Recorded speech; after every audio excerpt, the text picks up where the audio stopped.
Got it. This meeting is being live We're streamed.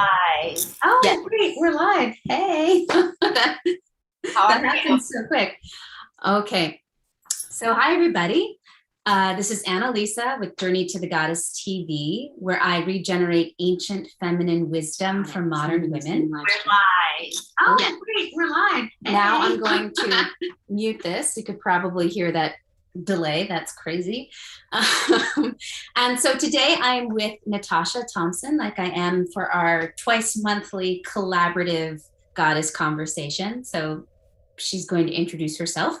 Yeah, I'm Natasha Thomas. I am with Everyday Goddess, also with the Nadoma Center. And Annalisa and I started this to really, we both have a love for goddess traditions, divine feminine traditions. And so we decided to do this series to talk about that from both like an archetypal and symbolic level, but also to talk about how that actually shows up in our practical everyday interactions with people around us in our community. And so that's what Everyday Goddess is. How do we bring that energy into our everyday? So yeah. Here we are. Awesome. So today we're going to talk about a topic that Natasha and I actually talked about before when we were still on Clubhouse. But since we're not on Clubhouse regularly anymore, I thought we could bring this topic forward onto the YouTube channel. And I have I'm personally really interested in this topic, which is, goddesses that represent justice and divine righteousness. But in addition, I'm really always excited to hear Natasha's perspective, since she has a particular background in social justice work. And so I think that gives her a very unique perspective to talk about divine justice. Yeah. So Natasha, do you actually want to go first and talk about divine justice? Sure. From your perspective? Yeah, so I'm sorry, I'm just in my screen here. Yeah, so for me, it's a personal, it's a professional topic. Social justice is something that I've worked in pretty much my whole life in one capacity or another.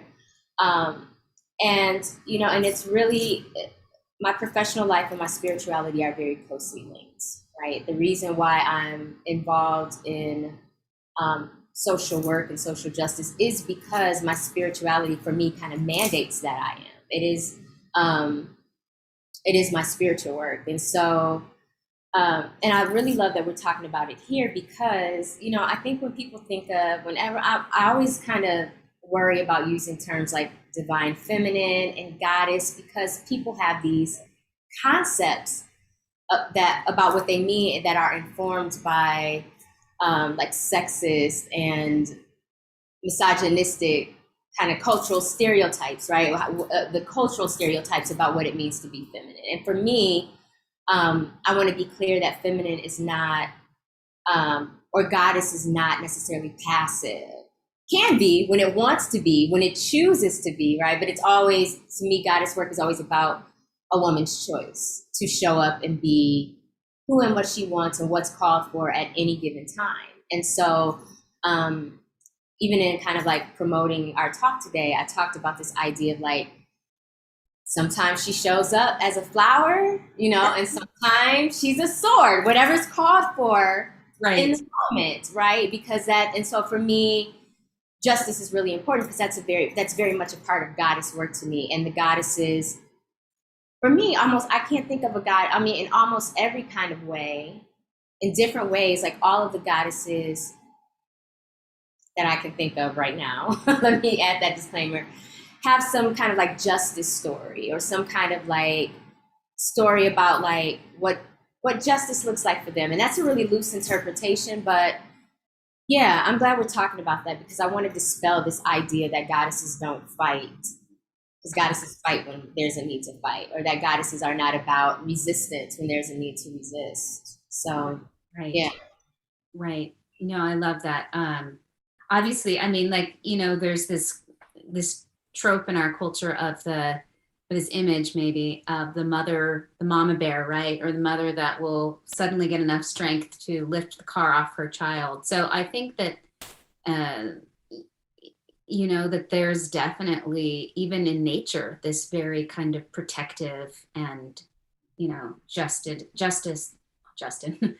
that's hilarious, justice oriented aspect to being human, basically. I also think that, and I'd be really curious now that we're talking about it, to go into the etymology of justice, like, you know, where the word comes from and how it was first used, because there is this kind of overarching, like, patriarchal warrior kind of us versus them feeling to it. But I really, you know, but I guess how justice feels for me is, I think, you know, collaborative and equity oriented and co-creative. So I think I prefer to, you know, sit with justice there inside of me rather than something that's like, you know, we're, you know, fighting. That's just for me, like the fighting doesn't feel good inside of me. So I'm looking for kind of the flip side for me of how to talk about justice. I don't know if that resonates for you at all. Yeah, I think it's for us to all kind of hold the way we need to hold it. I'm gonna pause real quick. 'Cause I'm gonna grab my charger cord because I'm about to. I see my logo and everything. The beauty of being live. Hold on, just a second. I know, but I definitely, I just kind of feel like this whole week has just flown by, and it's been so wild crazy. I think actually the whole month of August has been that way, and I only say that because, of course, like one of us would need to grab our charger in the middle. There we go. I got it. See, it was just like a really smooth transition. Yeah. We make it work. You know, I think it's for each of us to hold. I think for me, the idea of like collaboration and equity, that's always the go-to. And for me, restorative justice, right? A restorative model of justice as opposed to a punitive one, right? Yeah. For me, the goal of justice should not be about punishment. It should be about restoring order or restoring a right, you know, restoring like something should be something. If something was lost and something was taken, it should be restored. So that's what justice is for me. But I also do not rule out a fight. You know what I mean? I just don't. I think that's like there are, you know, I think in an ideal utopian reality, there would be no need to do that, right? There would be no need to ever have a fight. Right.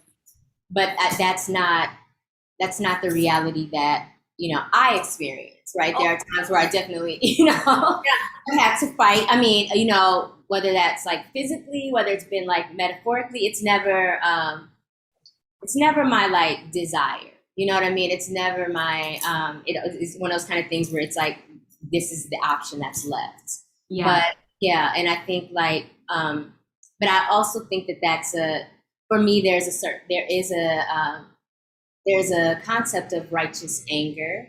Yes. There's a concept of like a righteous fight. And so, and I think that, like you said, it shows up in nature. And for me, it's closely associated with like karma, which again, to me, karma is not about punitive punishment. Karma is about restoring something. It's about restoring the balance. So we see it in nature.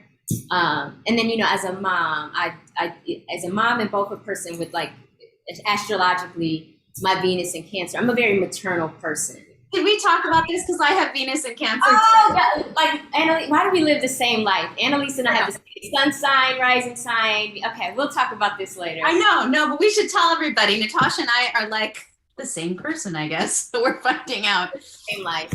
Yeah.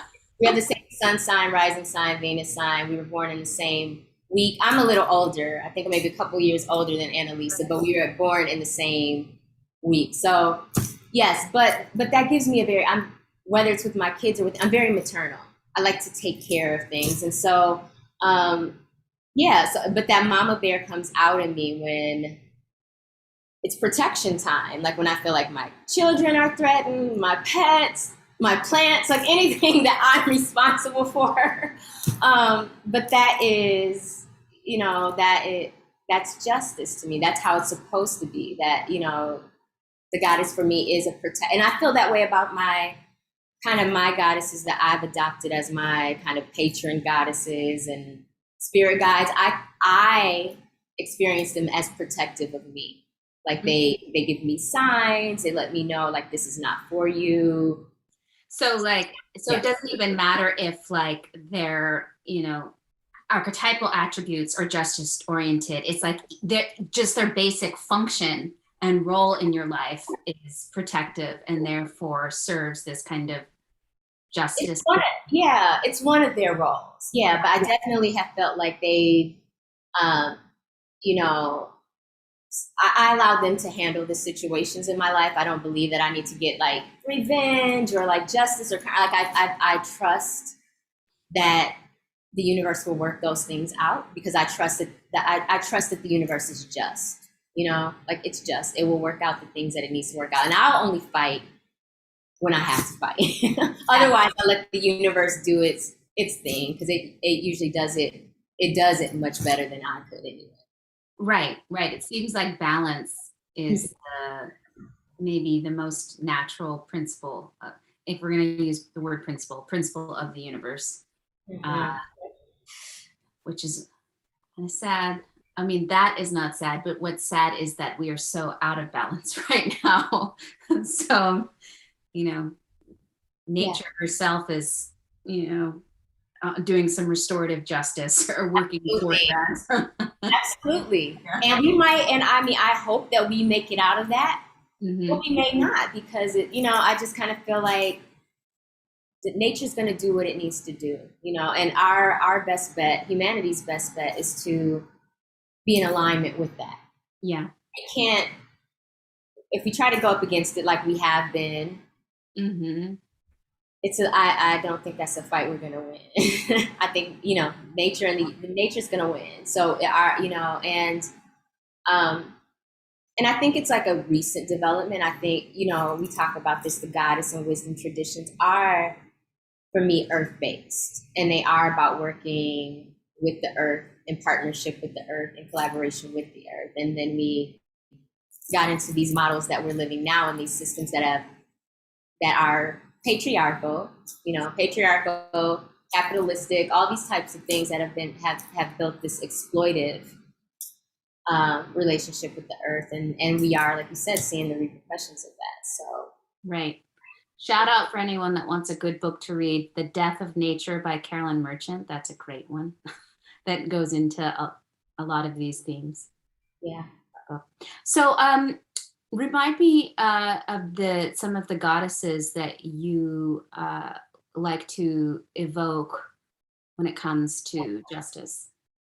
So I think a lot about, because like I said, it shows up for me in different ways. And this was a question I had for you too, so then I'll shoot it to you. Yeah. But I mean, if we're talking about kind of more of a, I don't want to say more of it like I won't say a softer, but more of just kind of a gentle justice. We think about someone like Oshun, whose form of justice was, I just take away my energy, I take away my presence.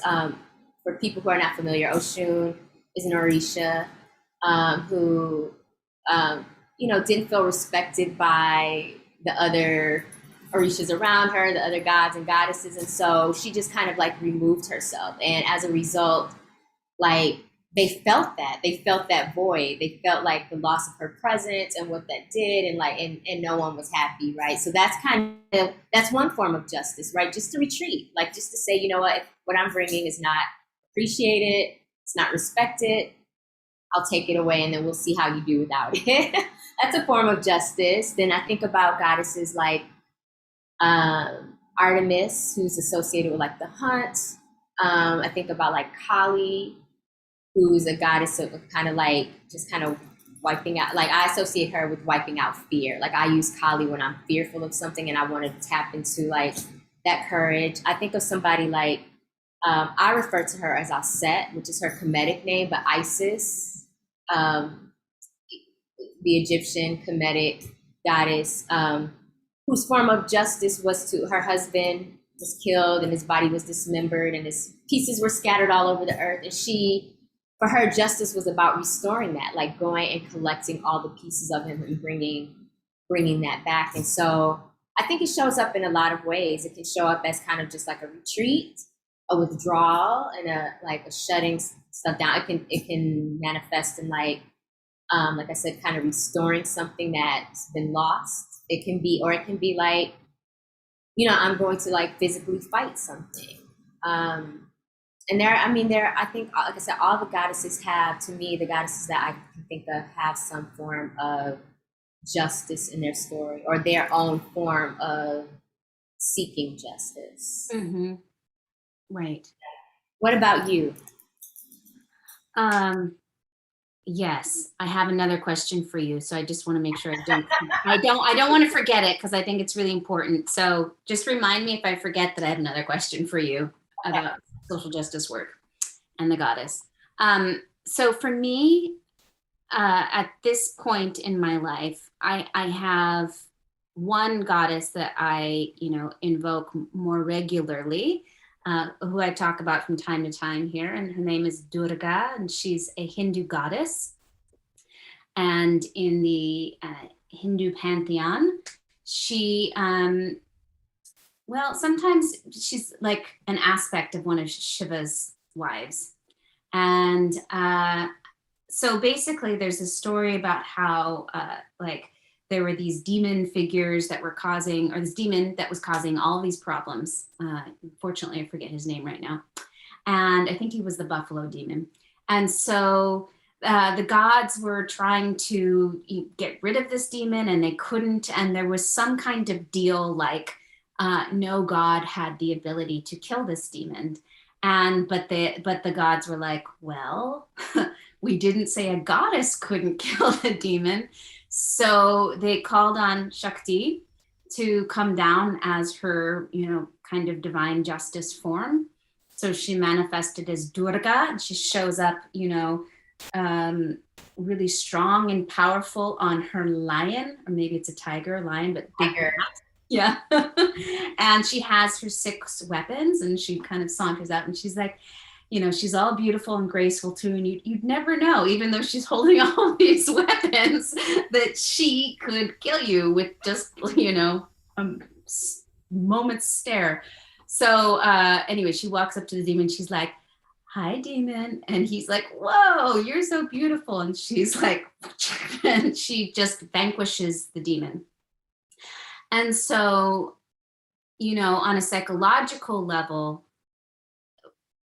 what Durga offers, especially what I've learned through working with my friend Daniela Riva, who is an amazing classical Indian dancer, and she teaches classical Indian dance to the lay person who doesn't want to go, to India to learn it, for years, learn that lineage for years. Anyway, so how I've learned it through her is that Durga is, you can invoke Durga to help you create strong boundaries, to activate, your inner power and strength, to speak your truth, to say no. So for any of us that have really, especially as women, because many of us are so disempowered in this culture to,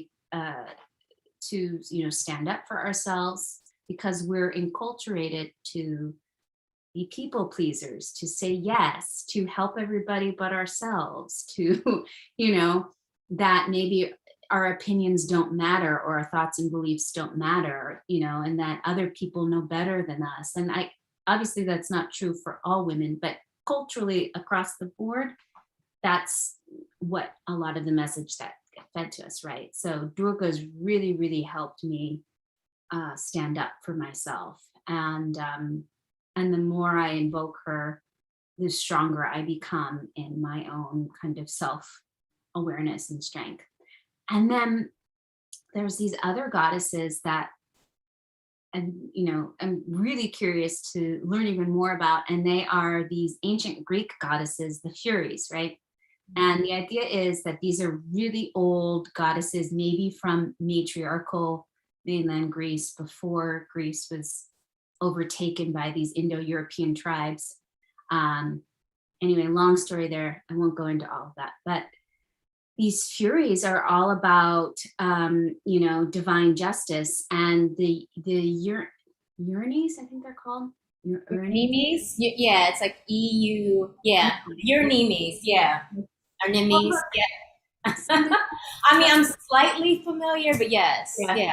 And so so my understanding is they're like they're similar, sometimes the same, but I think I read somewhere that Aeschylus was trying to make them the same. But anyway, so we'll talk about in the Oresteia, for example, the Eurinides, they were there to avenge matricide when, oh my God, Orestes killed his mother. And there's a whole long big story about that. And the sadness that Athena ends up siding with Orestes, because she says, I never had a mother, so I don't know what the child mother bond is like. So I have to side with Orestes, which is like, ding, ding, ding. There we go. Patriarchal culture right there. But, so I really love this kind of this old concept of divine justice that's very embodied in the earth, like very chthonic, very like feminine, womb oriented justice, kind of in like the most archetypal sense. And I see Lisa has made a comment here. So I just want to, hi, Lisa. Athena is the poster child for Western justice. And yet in the Oresteia, which just talked about by Aeschylus in the 5th century BC, she says she will only find in favor of men since she was born from Zeus's head. And she tames the Furies in the Eumenides, the more friendly females. There you go. So, that's thanks, Lisa. So that's, I think that there's a whole lot there to unpack, but, divine justice as feminine is really an old concept. Yeah. And I think like when you talk about Durga, for me, I love it because she's associated with like tiger symbolism. And tiger symbolism is symbolism that I personally draw on when I do need strength. And it's actually, I'm not going to share it yet, but it's very much a part of the symbolism I use in my book that I'm writing. But I also love that she comes with all of these different weapons, right? Like I can't remember, but doesn't she have like a trident and a sword? And then she has like a conch shell, which a conch shell is about kind of like, it's representative of kind of like feminine. I associate it with kind of like yoni, vaginal, womb stuff, right? But it's like, what I love is that for me, all of these weapons kind of symbolize all the different things at our disposal when it comes to seeking justice, right? And how we can, like I said, that justice can show up as a retreat when it needs to be. It can show up as a restoration.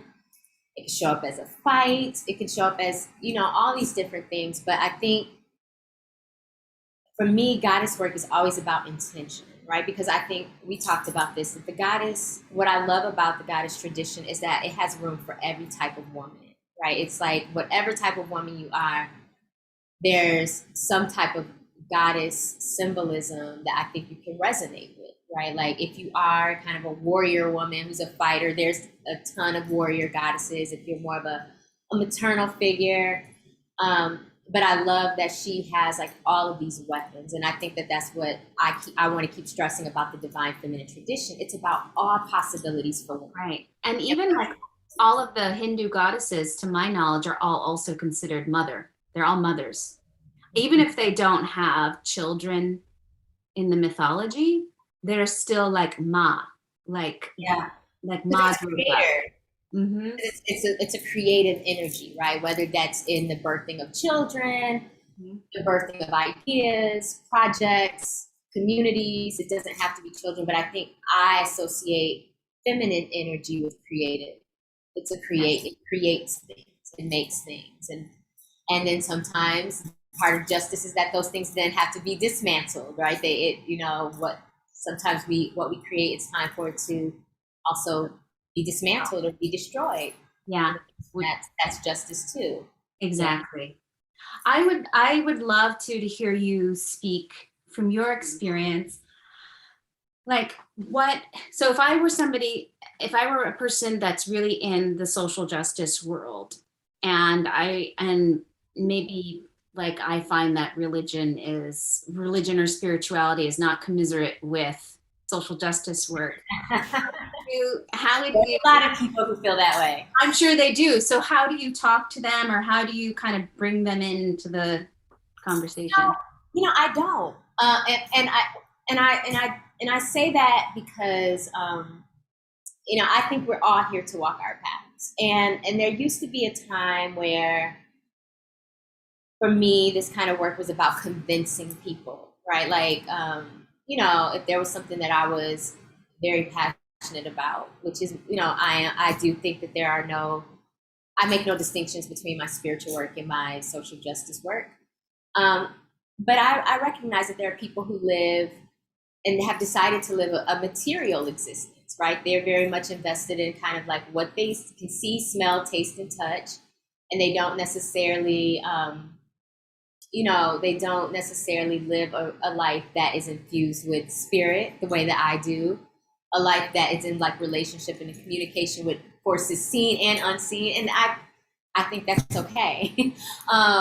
It's not, I don't convince them. I think I try to live an authentic life to me and trust that, like, just by doing that, but by example, like people who resonate with that and who understand that, we will find each other. And, but I will say that kind of like social justice, which is exciting for me, is kind of moving and has moved and really never was removed from it outside of like, patriarchal models. But like, there is an embrace of like the old ways and the traditions and the feminine traditions. And you see that more and more in social justice spaces where you might be there for a community organizing meeting, but they'll start with like a ritual, or like something that invokes, the mother or the goddess. Or I know a lot of organizers who are also tarot readers, so there is this kind of like this for me, this melding that I'm seeing happen more collectively of those two worlds. Because for me, they were never two different things. But there's definitely still kind of this patriarchal, what I would consider like deeply kind of like Western linear model of like politics and social justice work that's still like, very, I would call it, materialist, in the sense that it's just very much like 3D and what I can see and smell and taste and touch and hear, and anything else doesn't exist. Anything that I can measure and see, and that's just not the world or the reality that I live in. So. Right. Now, I think the last time we spoke, we were talking about mysticism, and you brought up Sojourner Truth.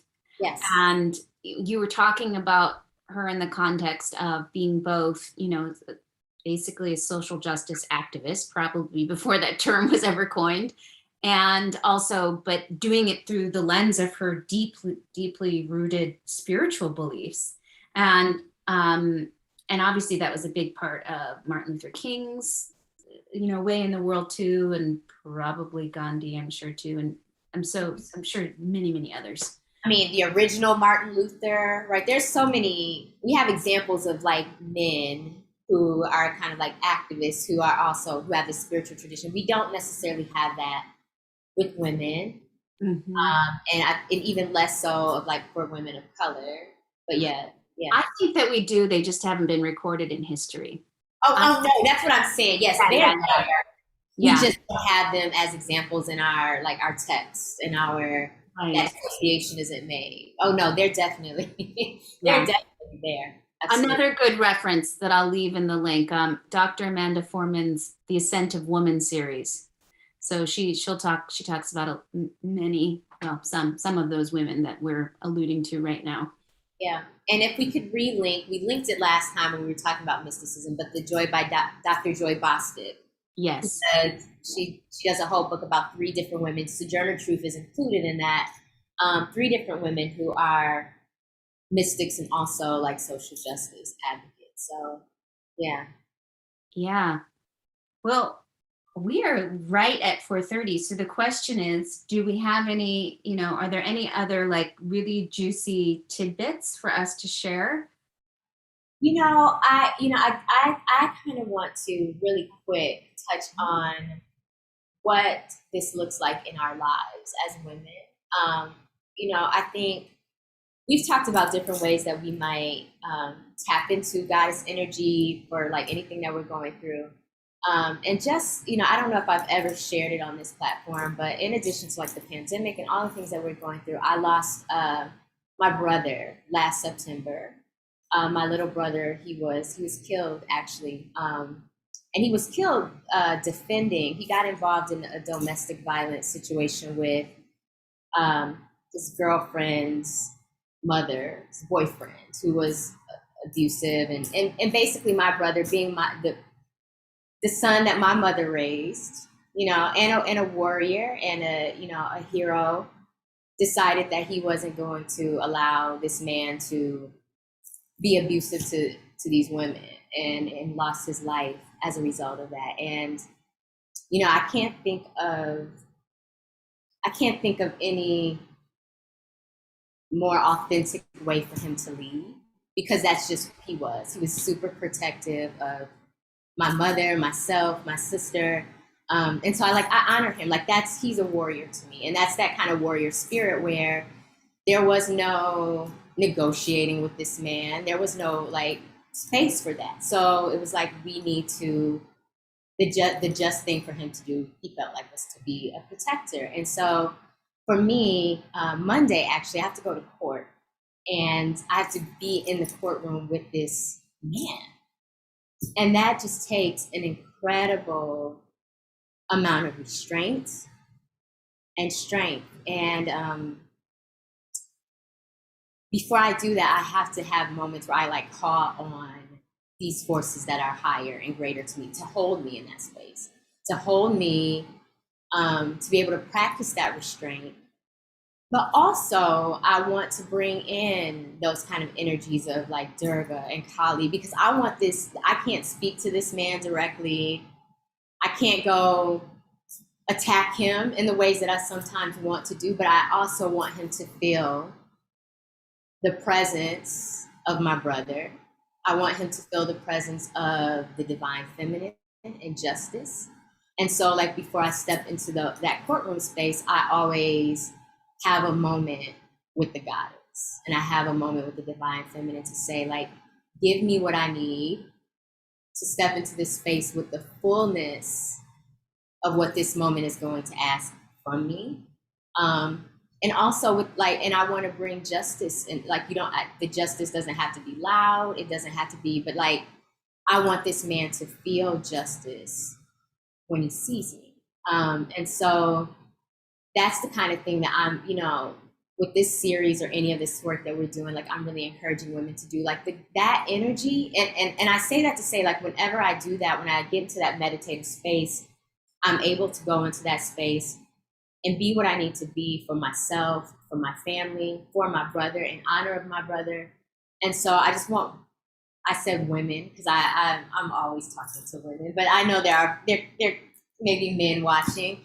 But I just want people to know that is always available. Like the goddess, that the feminine energy, it is always available to us, right? There may be times that we need to take the time to call on it, to evoke it, to sit in stillness so that it can be with us, but it is always available, and it never, ever fails me when I call on it, for whatever situation, whether it's that one, or I need to, step into a situation where I'm nervous, I'm about to take a test, and it always gives me what I need when I can tap into it.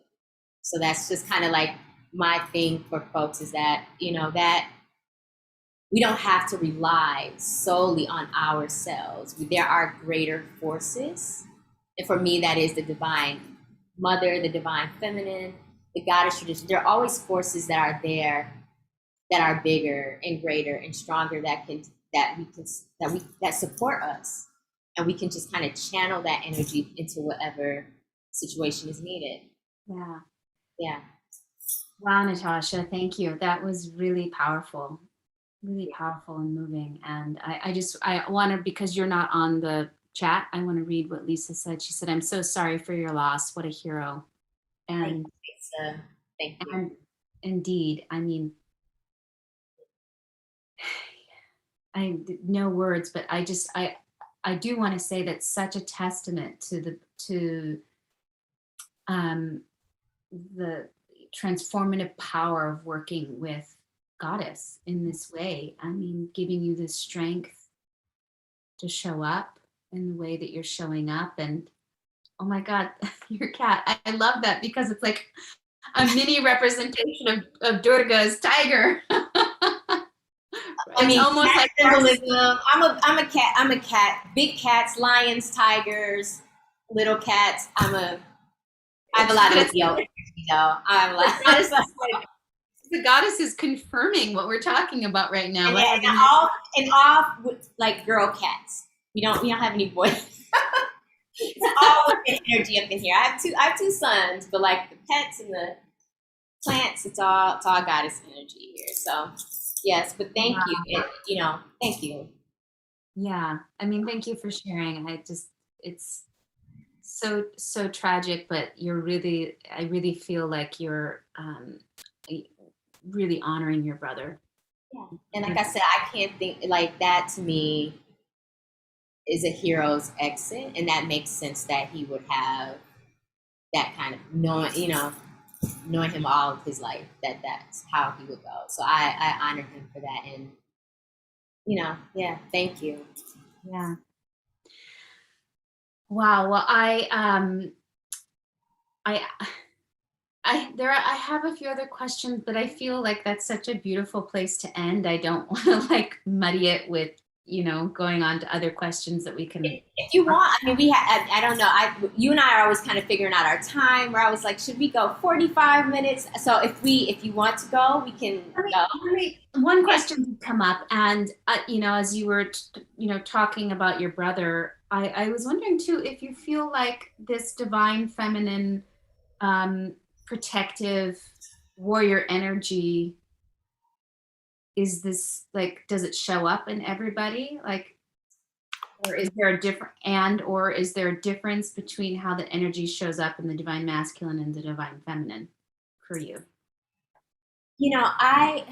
So kind of going back to what we've done before in the past is we always kind of make this disclaimer that the feminine and masculine are energies. They're not necessarily genders, right? Because I know men who identify with and have and exude a lot of like feminine energy. They identify with that. And I know women who, can identify with a more masculine approach. And so I want to be very clear that when I talk about these, it's not gender. Like, and honestly, I think that holistically, the healthiest people embody both their masculine and feminine energy, right? That's that kind of whole. So I think it's available to anybody. I mean, I think we live in a patriarchal society that does not necessarily honor and respect and appreciate like the approaches of the feminine. But yes, I think like it's available to men and women. I think for me, the divine feminine is about, like you said, creation. It's about collaboration. It's about restorative elements. It's about like trying to work to restore. Whereas I associate kind of like patriarchal and I say like patriarchal as unhealthy form of masculine, because to me there's a healthy form of masculine that's not the patriarchy. But for me, that's kind of like that kind of punitive revenge. I want to punish you and make you suffer type of justice. So yes, but I think the divine feminine kind of justice is available to all folks. And I don't know, I feel like I'm talking in circles, but I think for me, I have both the divine masculine and feminine within me, and they work together around justice. Whereas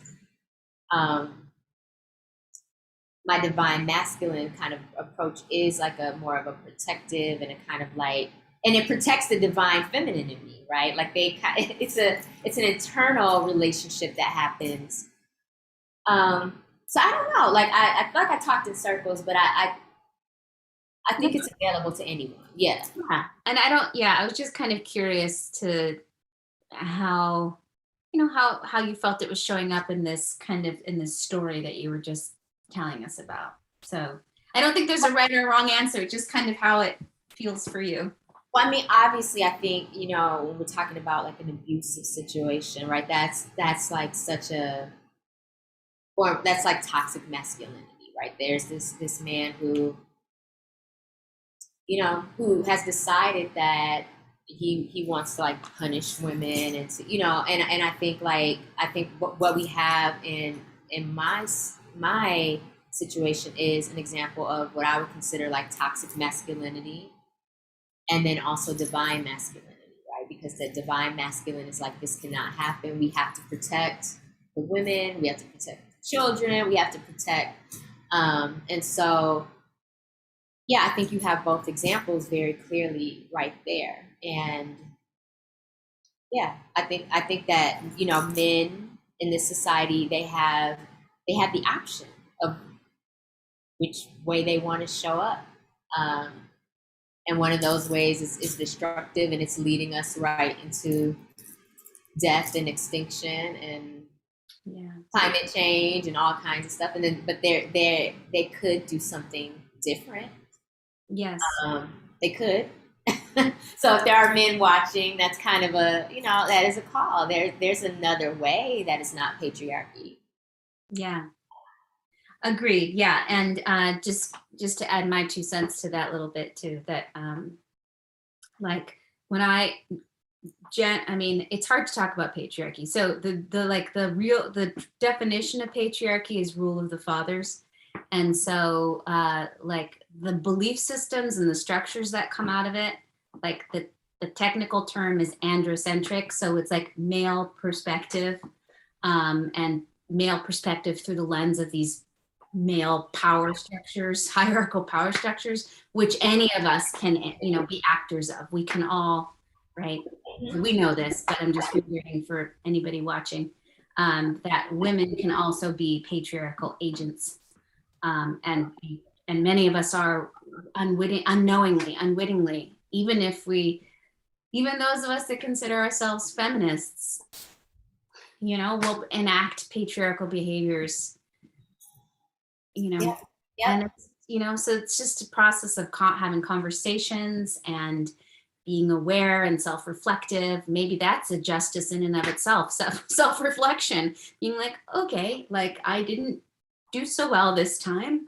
Let me figure out how I can do it better this time. Justice is also like, right, interpersonal, right? And how am I like, and I think you pointed out something that's really important, because when we think about patriarchy as a word, it's not necessarily inherently bad, right? Because there's matriarchies too, but we're not necessarily just talking about the word. We're talking about what that has meant as a system, right? So it's not just patriarchy, this word and what it means, rule of the father. What rule of the father has meant on a global level has been what we have now, this kind of exploitive relationship with the earth and with women. And so I think like, making that distinction, because I've had people say that like, well, if you don't like patriarchy, what do you want? A matriarchal society? Is that better? And it's like, that would be equally problematic if there was a society where women were exploitive with, and had systems up to, but that's not. And the interesting thing about that is really that is like from a patriarchal perspective, of course, the opposite of patriarchy would be a matriarchy that's just as exploitative as patriarchy. Right. People that are actually running, like in matriarchal studies world, Heide Gothenberg Adelbaum. Oh my God, I'm so sorry, I butchered her name. I'm so sorry. Anyway, I'll put a link, but her first name is Heide. Anyway, she runs the Matriarchal Studies Institute in Germany. And so her vision of matriarchy, and when I say vision, I don't mean it made up. I mean like his, from history and including like elements of matrilineal, matricentric cultures now, is that actual matriarchies are radically egalitarian. They're non-hierarchical. Power is shared, amongst community members, and like people that take on leadership positions are usually elders in the communities. But there's a respect for everybody and nature, and collaborative and many other elements that are in harmony and balance. So that's actually what we know of historical matriarchal like communities.